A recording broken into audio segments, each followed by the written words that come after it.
Hello students, how are you doing? I hope that you all are doing great. So let's start today's lesson.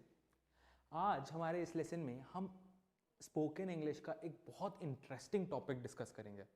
ये topics शायद आपको मुश्किल लगे, शायद आपको बहुत आसान लगे, लेकिन ये टॉपिक्स आपने डेफिनेटली पहले कर रखी हैं और इस टॉपिक के सेंटेंसेस को आपने अपने स्पोकन इंग्लिश में यूज कर रखा है. लेकिन इस नजरिए से कभी आपने स्पोकन इंग्लिश में इन सेंटेंसेस को नहीं देखा है. इस नजरिए से देखना बहुत ज्यादा इंपॉर्टेंट हो जाता है आगे आने वाले कॉन्सेप्ट्स को सीखने के लिए. तो चलिए आज कुछ डिफरेंट करते हैं. आज कॉन्सेप्ट को समझने से पहले कॉन्सेप्ट के एग्जांपल्स देखते हैं. फिर हम देखेंगे कि क्या हम इन एग्जांपल्स को जानते हैं, क्या हमने इनको पहले यूज कर रखा है. तो एग्जांपल्स हैं: I am a boy, I am a boy. You are a boy. You are a boy. He is a boy. He is a boy. She is a girl. अब इन सेंटेंसेस में अगर हम देखें तो सब्जेक्ट तो हमें पता लग रहा है. कभी सब्जेक्ट आई है, कभी यू है, कभी ही है और कभी शी है. और इन सेंटेंसेस में जो हमारा पंगा पार्ट है वो भी सेम है, वो है बॉय. लेकिन इन सेंटेंस में वर्ब्स चेंज हो रहे हैं. कभी वर्ब है एम, कभी है इज और कभी है आर. चलिए अब इन सेंटेंसेस का हिंदी मीनिंग देखते हैं. इन सेंटेंसेस का हिंदी मीनिंग है: मैं एक लड़का हूं, आप एक लड़के हो, वो एक लड़का है. यहां पे भी सब्जेक्ट हमें पता है, जो थर्ड पार्ट है हमारा पंगा पार्ट है वो सेम है, लेकिन यहां पे तो वर्ब भी सेम है. इन तीनों सेंटेंसेस में किसी ना किसी के लड़के होने की बात की जा रही है. यहां हम होने की बात कर रहे हैं. हमारा वर्ब हिंदी में तो सेम है. ये क्या हुआ? इंग्लिश में अलग अलग वर्ड्स, अलग अलग वर्ब्स, यहां पे सेम वर्ब, सेंटेंस का मीनिंग भी सेम. कुछ समझ नहीं आया? घबराइए मत, इंग्लिश में भी ये सेम ही वर्ब है. लेकिन सेम वर्ब कैसे हो सकता है? कभी हम यूज कर रहे हैं एम, कभी हम यूज कर रहे हैं इज और कभी हम यूज कर रहे हैं आर. इन सब वर्ब्स का जो पेरेंट वर्ब है वो है बी. इन सब का जो बाप वर्ब है वो है बी. अब ये क्या हो गया? अलग अलग सेंटेंसेस में अलग अलग सब्जेक्ट्स के हिसाब से वर्ब चेंज हो रहा है. देखिए, हमने दो तरह के वर्ब्स के बारे में बात करी थी, अच्छे वर्ब और नालायक वर्ब. वैसे देखा जाए तो बी जो है हमारा बी ई बी, वो नालायक वर्ब ही है, लेकिन ये नालायकों में नालायक है. आप मान सकते हैं बी खलनायक है. बी एक ऐसा वर्ब है जो हर सब्जेक्ट के साथ भी अपना फॉर्म चेंज करता है. हर टेंस के साथ तो करता ही करता है, हर सब्जेक्ट के साथ भी अपना फॉर्म बी चेंज करता रहता है. हो गया सत्यानाश, अब कैसे सीखेंगे? घबराने की कोई जरूरत नहीं है. मैं आपकी मदद करूंगा इन बी के फॉर्म्स को अच्छी तरीके से समझने में और इनको यूज करने में. तो चलिए आज का लेसन शुरू करते हैं और इन बी के फॉर्म्स को अच्छे से समझते हैं.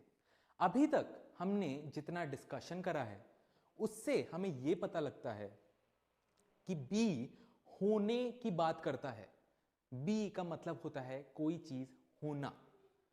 अब जिन जिन सेंटेंसेस में हम किसी चीज को कुछ होने की बात करते हैं वहां वहां हमें बी का यूज करना पड़ता है.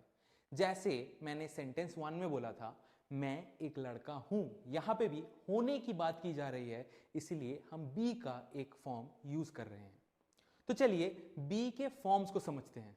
सबसे पहले हम हमारे सबसे इजी टेंस में बी के फॉर्म्स को समझेंगे. हमारा सबसे इजी टेंस कौन सा है? Future tense. फ्यूचर टेंस में कोई एक्सेप्शन नहीं होता और फ्यूचर टेंस हम फटाफट सीख सकते हैं और फ्यूचर टेंस में अपनी कमांड बहुत इंप्रूव कर सकते हैं. तो फ्यूचर टेंस में जो है बी का फॉर्म होता है विल बी. फ्यूचर टेंस में हम विल तो यूज करते ही करते हैं, उसके साथ अगर हमने एक बी ऐड कर दिया तो हम फ्यूचर टेंस में बी को यूज कर सकते हैं. अब इसके कुछ एग्जाम्पल्स देखते हैं और इस कॉन्सेप्ट को और बेटर तरीके से समझ लेते हैं. I will be successful. I will be successful. इस सेंटेंस में मेरे सक्सेसफुल होने की बात की जा रही है। फ्यूचर में, सक्सेसफुल अभी नहीं है, सक्सेसफुल होने की बात की जा रही है फ्यूचर में, और इसीलिए हमने यहां पर विल बी का यूज करा है। सिंपली फ्यूचर टेंस में हम विल यूज करते थे, उसके साथ हमें एक बी ऐड कर देना है और हो गया फ्यूचर टेंस में हमारा बी का फॉर्म तैयार। चलिए कुछ और एग्जांपल्स देखते हैं।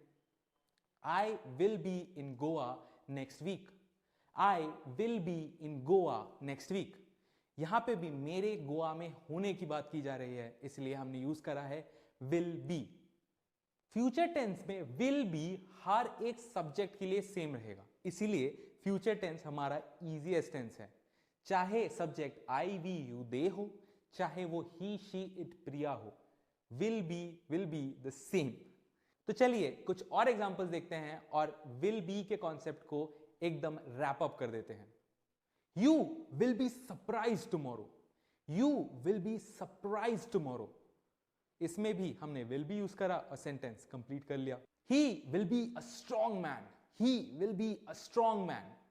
प्रिया will be a great dancer one day. Priya will be a great dancer one day. तो देखा आपने कैसे हमने विल बी का यूज करा और फ्यूचर टेंस में कोई चीज होने की बात करी। तो चलिए अब हम कुछ नेगेटिव सेंटेंसेस की बात करते हैं। अब जैसे बी होने की बात करता है, कुछ ऐसी भी चीजें हो सकती हैं जो कि नहीं होंगी, और कुछ ऐसी चीजें तो पक्का हो सकती हैं जो कि फ्यूचर में बिल्कुल नहीं होंगी। अगर हमें कोई ऐसी चीज के बारे में बात करनी है जिसका फ्यूचर में होने की कोई पॉसिबिलिटी नहीं है, फ्यूचर में उनकी पॉसिबिलिटीज नेगेटिव में हैं, उनको हम कैसे बनाएंगे? तो हमें पता है कि नेगेटिव सेंटेंसेस बनाने के लिए हमें एक वर्ड हेल्प करता है, वो वर्ड है नॉट। तो फ्यूचर टेंस में हम विल और बी के बीच में एक नॉट इंसर्ट कर देंगे और अपना सेंटेंस तैयार हो जाएगा। तो चलिए एग्जांपल्स देखते हैं और इस कॉन्सेप्ट को भी समझ लेते हैं। I will not be here in the next week. I will not be here in the next week. देखा आपने कि फ्यूचर में कोई चीज की होने की पॉसिबिलिटी अगर ना हो तो सिंपली विल नॉट बी का यूज करिए और सेंटेंसेस को कंप्लीट कर लीजिए। You will not be successful like this. You will not be successful like this. तो देखा आपने कि किसी चीज की अगर फ्यूचर में होने की पॉसिबिलिटी जीरो हो तो हम सिंपली विल और बी के बीच में नॉट डाल देंगे और उसके बी के फॉर्म के सेंटेंसेस कंप्लीट कर लेंगे। तो चलिए आज के लेसन को यही रैप अप करते हैं। अभी के लिए आपको बस ये याद रखना है कि जब भी कोई चीज होने की बात की जाती है तब हम कोई ना कोई बी का फॉर्म यूज करते हैं, और अगर फ्यूचर में कोई चीज होने की बात की जाती है तो हम विल बी का यूज करते हैं। सारे सब्जेक्ट्स के लिए सेम रहेगा विल बी। तो इस कॉन्सेप्ट को अच्छे से प्रैक्टिस करिए, सारे प्रैक्टिसेस को सॉल्व करिए और अपनी इंग्लिश को इंप्रूव करते रहिए। All the best.